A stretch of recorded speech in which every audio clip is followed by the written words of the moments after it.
вълшебна приказка за сбъдването на всички желания.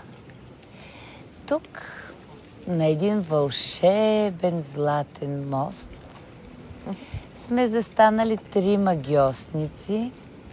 Магьосницата на Слънцето, магьосницата на Луната и магьосницата на Венера.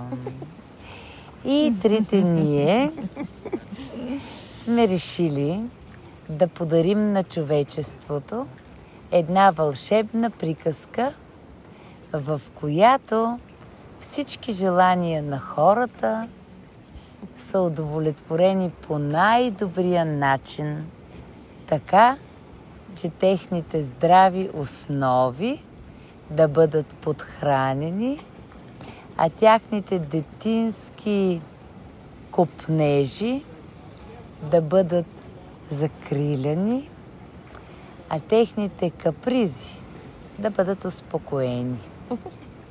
За да може всеки, който чуе тази приказка, да разпознае за себе си кое е негово желание, мечта и кое е краткотрайно увлечение. И така заговорила първата магьосница. Това било магьосницата на Луната. И тя казала: така както влияе на водата, така влияе и на телата, защото водата в тях е под моя закрила. И знам, че винаги когато водата в телата се развълнува, аз знам за какво и как да го ползвам това вълнение така, че да се случи най-доброто за всички човешки същества. Магьосницата на Слънцето слушала и допълнила: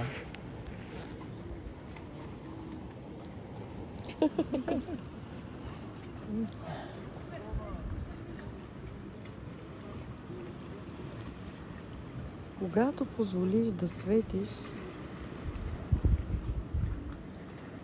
пътя се осветлява пред теб и знаеш къде да се стъпваш, защото собствената светлина осветява точно пред теб. Не искай да знаеш целия път. Разчитай на светлината, която свети. Тя винаги ще те води. И тогава наистина винаги ще разпознаваш истината. Осветли ли се, светне ли всичко около теб, значи си в пътя си. Не чакай, тръгвай, дишай, усещай и знай. Както изгрява винаги слънцето, така и твоя път е винаги там и те чака. Истинските ти желания, истинската ти енергия е вътре в теб. Виждай я, усещай я и стъпвай смело в светлината си. А магьосницата на Венера допълнила: аз ви подарявам нектара на прасковата на сърцето.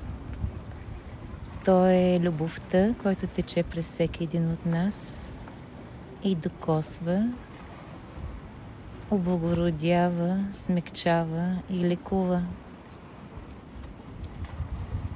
Красотата, която се стича през всеки един от нас, е благословията на всяко едно присъствие.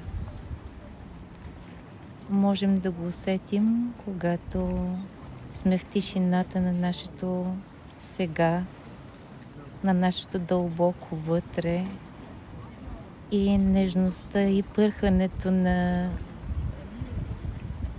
близостта на сродните сърца. Обичайте се, летете, чувствайте, докосвайте се и пийте от тази нежност, от този еликсир на любовта. Когато казала това магьосницата от Венера, застанала близо до своите две сестри и те се сляли в един огромен, сияен, многоизмерен пламък, в който се виждали всички цветове да трептят, да играят и да влязат ярко през третото око на човечеството. Директно там, където висшето съзнание на човешкия вид е в състояние да ги възприеме. И след този момент се случило чудо. Хората започнали да разбират любовта, светлината, телата, циклите си по един нов начин, по-благ, по-любящ, по-спокоен. И тяхните желания някак естествено започнали да намират своето изражение леко, топло, естествено. Защото самите им желания били много по-нежни, много по-прости, много по-достъпни, много по-свързани с настоящия миг, с присъствеността в човешкото тяло в този момент.